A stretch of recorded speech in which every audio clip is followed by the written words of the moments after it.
মৃত মানুষকে জীবন্ত করে তোলেন তিনি।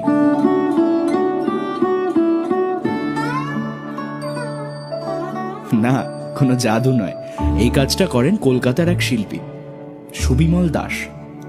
তার শিল্পে থাকে না শুধু রং আর রূপ, থাকে স্মৃতি, অনুভূতি আর ভালোবাসা।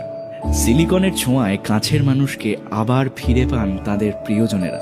কেউ নিজের স্ত্রীর প্রতিচ্ছবি রেখে দেন বাড়ির এক কোণে, আবার কেউ নিজের বাবার হাসি মাখা মুখ ফিরিয়ে আনেন জীবন্ত ভঙ্গিমায়। আমি সুবিমল দাস, একজন সিলিকন স্কাল্পচার আর্টিস্ট।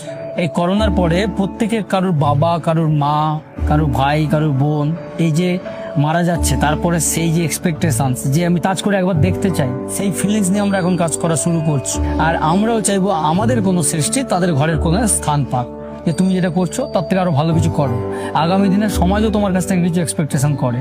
শুধু মূর্তি নয়, এ যেন এক আত্মার ছায়া, একটা জীবনকে ধরে রাখার চেষ্টা।